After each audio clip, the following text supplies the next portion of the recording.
Have you ever wondered what happens when a student returns, not just as an alumni, but as a mentor, as a guide, and a voice shaping the next generation?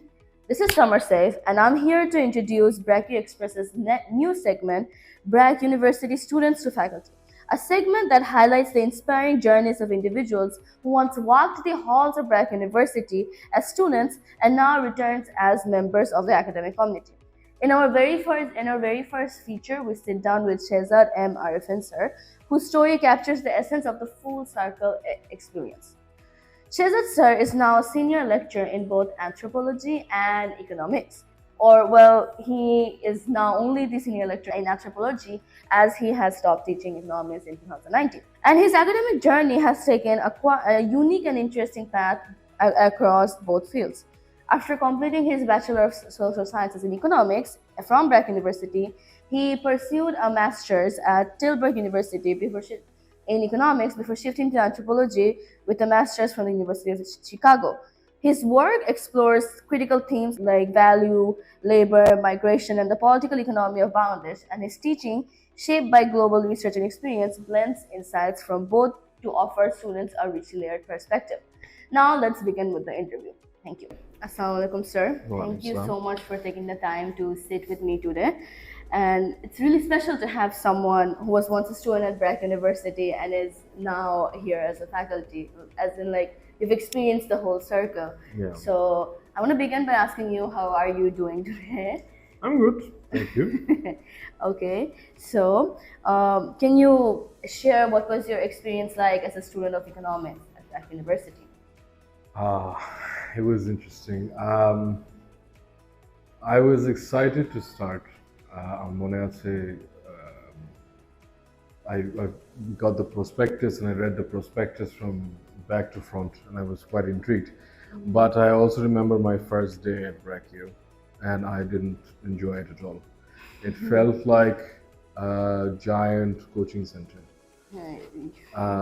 So I didn't enjoy that at all. First semester, second semester was a dark. It was mixed feelings, and of course we're talking about the previous campus. But over time, I did get to enjoy my time. I did enjoy my courses. I did very well. That's partly why I enjoyed my time. I think probably if I didn't do well, I wouldn't have enjoyed it. I made good friends. Some friends I came with, I joined Brac with, and some friends I made along the way, including at TARC. And the faculty were always great. The economics department was strong. It was probably the best economics department in the country at the time. I don't think so it is anymore, but it was at the time. The faculty were great. They were quite, all of them, and they were different. It was quite obvious that the ESS faculty were different from the other departments, and the students were also a little different from the other departments, and that was something. Sir, did any faculty ever inspire you to be taking on this path right now that you are in? Well, I don't know about inspire, but I did like 8 courses with Wasik sir. So probably, I guess, economics at Khetre, that would be the closest to something like an inspiration. But there are many others who inspired me in different ways along the way. So, sir, you started in economics, but then made a shift towards anthropology for your postgraduate studies. Yes. What inspired that transition? Well, first of all, the decision to study economics wasn't something like, this is my dream. Right? School I was a science student, and for many decisions along the way, many life events along the way, I ended up studying economics at Brac U, and I wasn't particularly interested in economics, but like I said, I was doing very well. So I confused success and interest. The fact that I was doing well probably made me think that I was very interested. It's not that I wasn't interested in it, but I didn't really give myself a chance to think about whether I'd be interested in other things. And I didn't really take a lot of courses outside the department either. I took all economics electives, and I graduated in spring 2013, and by August of that year, I was already off to do my master's in economics. I was in Netherlands.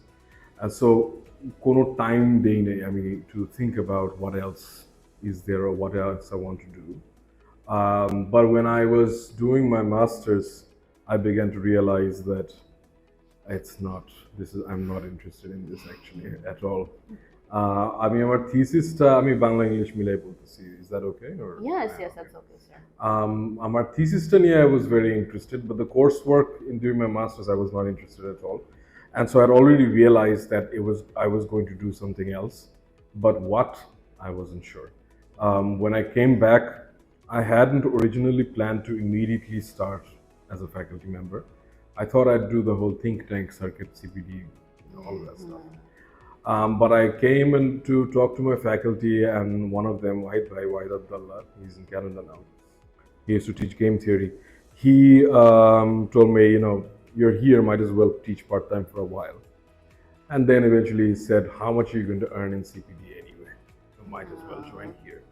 I did apply to one think tank at the time. And at the interview, they said, look, qualifications are fine, but your research interests are too theoretical. And we need more practical-minded researchers.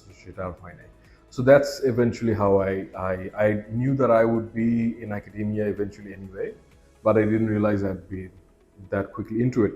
So I started teaching economics, and I enjoyed teaching economics, but I knew that it wasn't for me.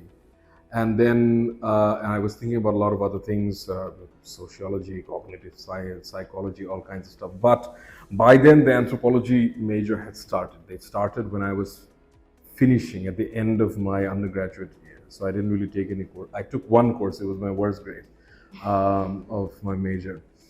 But I didn't pay attention to it at all.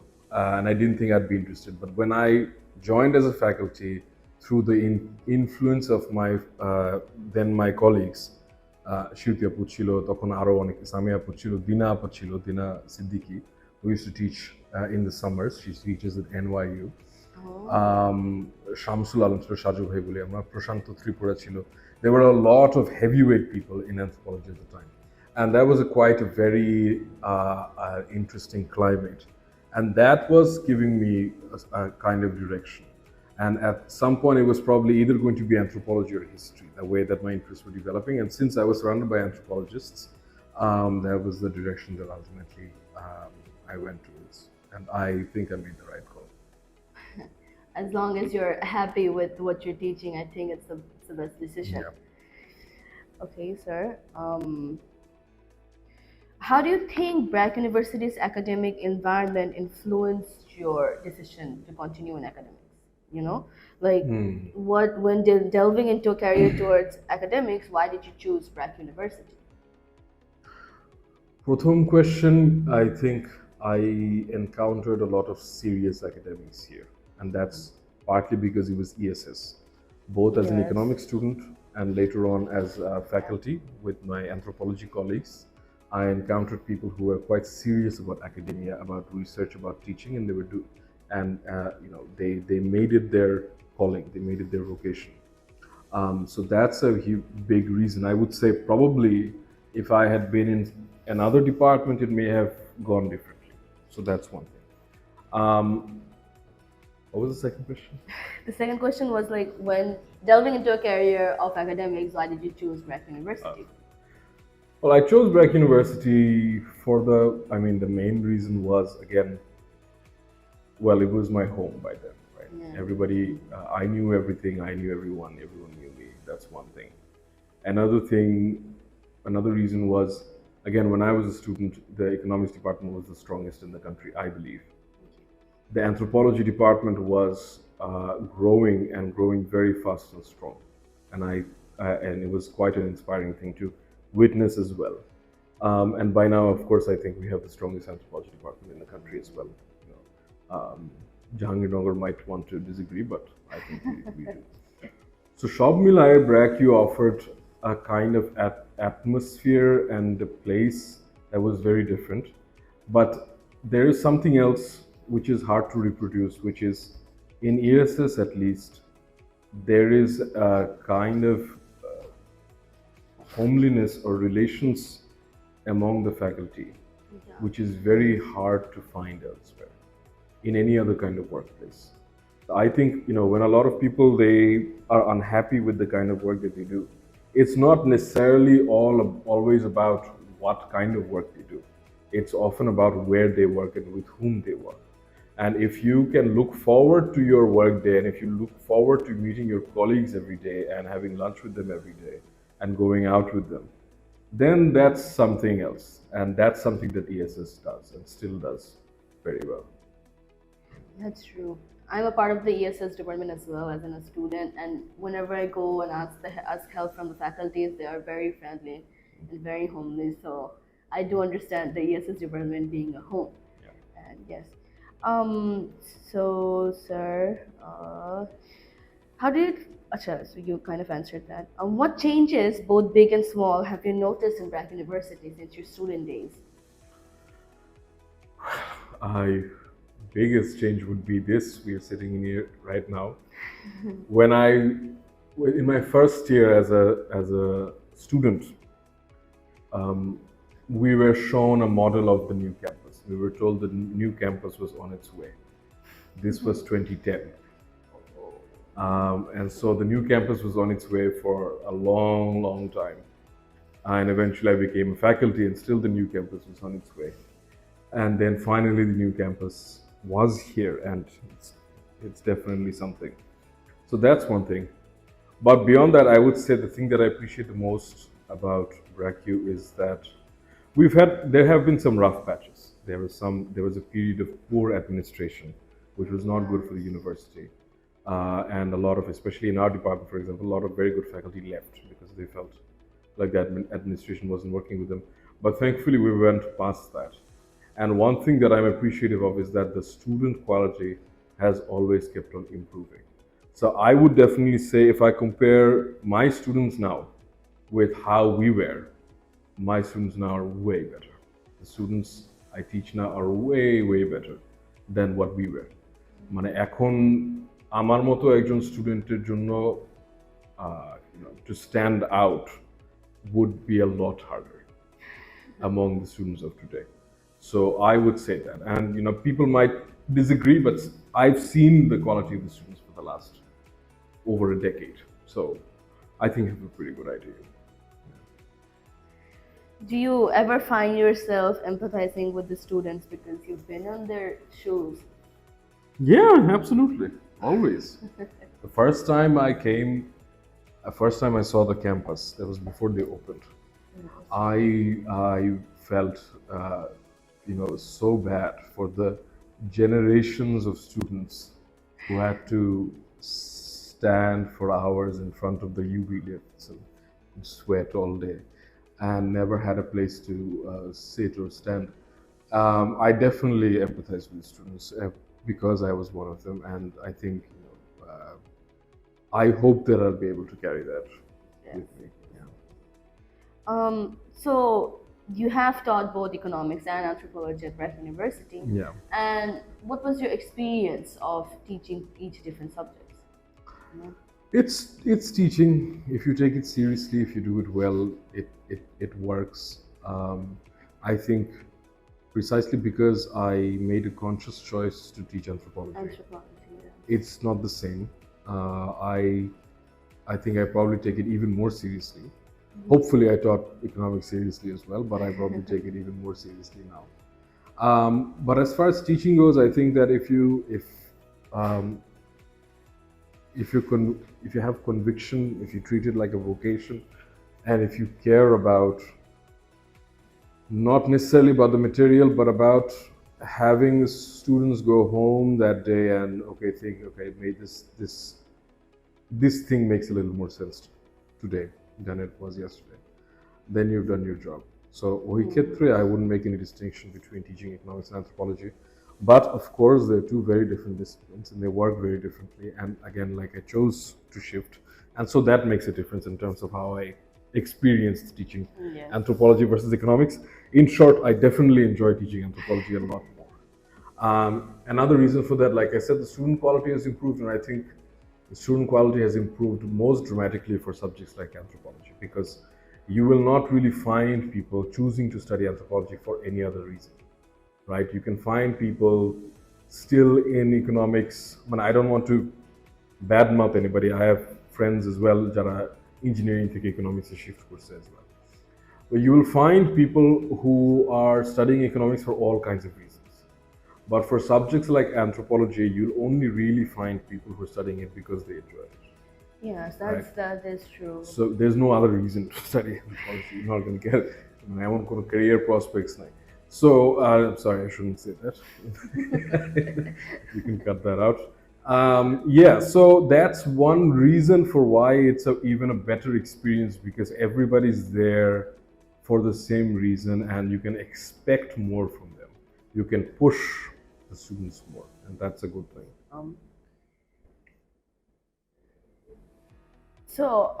You have already mentioned that you chose Brac University because it was a home to you. Yeah. But how did it feel to come back? How did it feel to come back here as a faculty? Because things were different now since it was a student. Well, not really, because when I joined as a faculty, it was just 3 years after I was a student. So it wasn't that different for me. In fact, it was quite natural. It felt quite natural, but there were a few problems, some frictions. One was, of course, becoming your faculty's colleague is always a little difficult. But I would have to say that most of my colleagues made that very easy. I shifted from Sir and Miss to Bhai and Appa quite quickly. Only person I can't make that shift with is Wasik sir. Wasik sir is always Wasik sir. I can call Hashmi Bhai. He was the chair when I was a student. But Wasik sir is still Wasik sir. I can't really bring myself to do that. That's one thing. But the biggest challenge was probably that I was quite young. I was 24 years old when I first started teaching here. And I had some of my friends were still students at Brac U. My sister was a student, her friends were a student. And they were all economics students. So I taught my friends, my school friends, university friends, I taught my sister, her friends. And when in that situation, the lines are so blurry that it's difficult and it's quite stressful and easy to cross those lines. But thankfully, I'm still here. But that's one of the main challenges. Like Brac University welcomed you pretty well then. Yeah. I don't have look. I've gone to war with many people at Brac U. I've walked out of a meeting with the Pro VC. I've had arguments with a lot of people at the administration, top level administration. This was especially Jitapolam. There was a difficult period for Brac U. But I don't complain about the institution, generally speaking. I quite appreciate the institution. I think it works in a way that's very, very different from other institutions. I think generally speaking, all of its staff, the admin staff, they care deeply about the place. And everybody has their own thing and everybody works differently. But ultimately, and I think we see the evidence of that in terms of how Brac U, both students and faculty and admin pull together in terms of crisis, such as, for example, last year. So it's hard for me to be, I can be annoyed about some things and some people, but it's hard for me to have anything bad to say about Brac U, really. I'm not one of those people. Yeah. That's good, sir. That's good. What advice would you give students who are still figuring out their academic paths, considering a shift like yours? Don't consider a shift. I've seen when I rejoined, a lot of students, we talk about their applications and career and so on. And অনেকেই আমাকে বলতো যে আগে এই masters করবো তারপর এই masters করবো তারপরে don't plan on that stuff. For me, I had to do it because I had to make a shift. If I had known early enough, then I would have made the shift when I was a student. Right? The most important thing is to be able to see yourself 5 years from now and just try to imagine what kind of work would make you happy, or at least what kind of work would make you very unhappy. Because then at least you can eliminate them. Ultimately, the subject you study at undergrads, except for very specific reasons, it really doesn't matter that much, right? If you want to be an anthropologist, better to study anthropology, right? But most of us aren't going to be anthropologists or economists. Most of us are going to do all kinds of different work, and then it'll be up to you to make your degree work in some way for that. But if that happens, so that's not really that important. What's important is being able to see what kind of thing that you would actually like to do, and think of it in terms of vocations. We are increasingly tending towards culture where we're thinking in terms of gigs and skills. আমার এই skill ওই skill সব মিলায় I'm like a walking bundle of skills, and then I can sell this skill for this and that skill for that, and that there's reasons why we are going towards that direction. But I think that if you really want to have a satisfying work life, and you want to have, if you want to treat your work as if it's something that isn't just something that you need to do and then you want to go home or meet your friends and spend your time elsewhere, but you actually look forward to it, then you have to spend a little bit of time thinking about what you want to do. But I would also say, এটা নিয়ে এত stress করার কিছু নেই. Right? There's no way you will know for sure. So as far as your undergrad performance goes, just do well as you can, and then the next step will show itself. So, sir, as in like, if this could be seen as a personal question, Yeah. but I'm on my second year of uni, and I see many people running around for internships and jobs, saying Yeah. that will build their skills and make them better for the job market later on. Yeah. So, would you suggest them that they should rather focus on their academics performance, or they should also still try to build their skills? Well, that's difficult. I think I would still say overall, like say 80% of your attention and time should be towards your academic skills. I would say that those who say CGPA doesn't matter are not necessarily wrong, but either they've gone lucky or they have very bad CGPAs. Your academic performance is not about whether you've learned something, it's a signal. Ultimately, what matters is what did you learn to come to classes on time? Did you learn to finish your tasks on time? One thing that I'll tell everybody, your academic performance should J subject hoke na keno, it has nothing to do with any kind of grand intellectual stuff. If you show up to class, if you do your assignments, if you don't miss deadlines, you're always going to get a B at least, right? So that's the signal that you're sending. It's not about I'm a genius economist. It's a signal that you can count on me to finish the work. You can count on me to not miss deadlines. That's the signal that basically a solid, not necessarily an amazing, but a solid academic performance gives. Most of the students are going to look for jobs, and that's where that signal becomes important. But at the same time, we are undergoing transformations. Our economy is transforming, where a lot of you aren't going to find jobs, and a lot of you are going to have other ways of making a living, whether freelancing or business or whatever. So definitely some skills are important.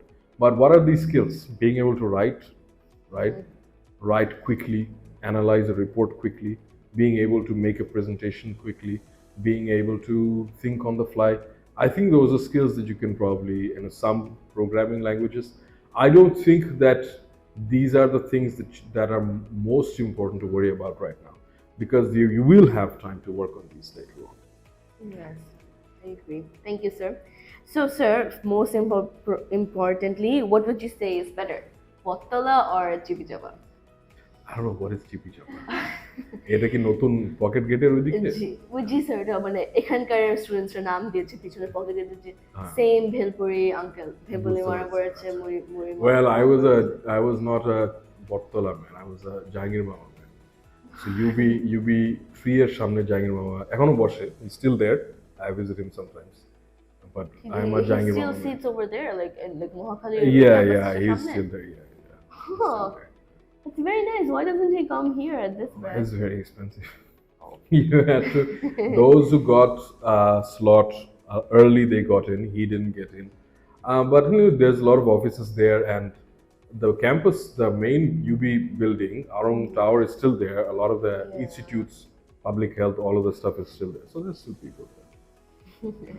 Okay, sir, thank you so much for giving Most your welcome. insight today. It felt really nice to talk to you.